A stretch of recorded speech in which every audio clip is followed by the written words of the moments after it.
chantiers navals disent toujours que la réfection des navires demande de la haute technicité. Il faut des connaisseurs dans toutes les spécialités. Encore que il y a bateau et bateau. Il y a navire et navire. Il y a des remorqueurs aussi. Alors, quel genre de navire est le Parti démocratique gabonais?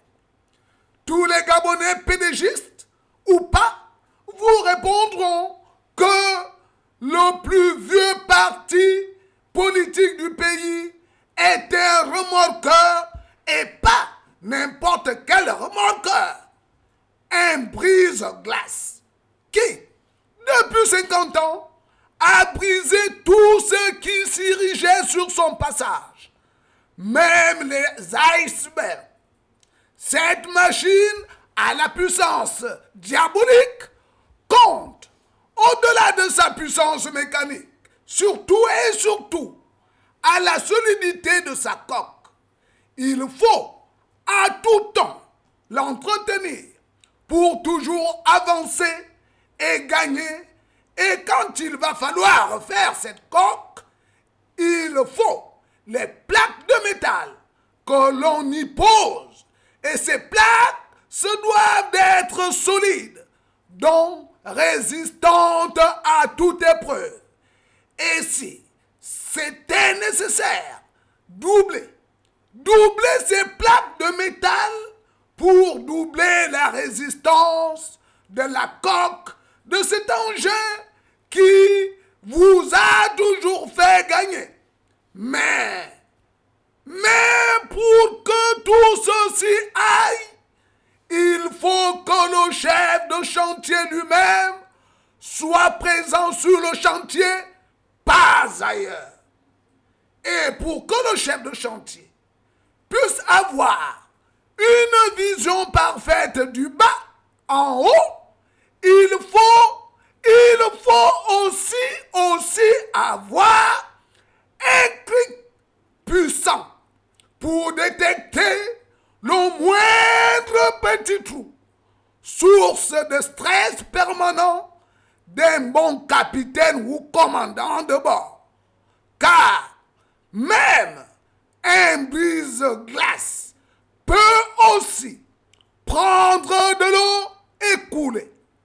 Alors, qu'a-t-on fait du PDG de mon frère Omar? À qui a-t-on donné le chantier? Et qui en est le superviseur? Le remorqueur brise-glace, PDG, a à la fois tant donné, tout gagné, avec des méthodes diverses bien sûr, mais gagné quand même. Mais aussi endormi les apprentis matelots qui ont pris la barre. Et voici qu'à la première plaque de glace, la coque s'ouvre fatalement et ce qui était considéré comme insubmersible prend de l'eau. Et ceci dans les compartiments stratégiques. Et du coup, plus un seul instrument de bord ne semble plus fonctionner. Tout, absolument tout devient fou. Et les vieux rats qui détectaient le mauvais temps et alertaient le commandant de bord de par leurs cris stridents, alors doit-on en vouloir à ces vieux et jeunes rats, pour les premiers, qui sont depuis le premier mouillage du fameux remorqueur PDG, et pour les seconds, qui sont nés?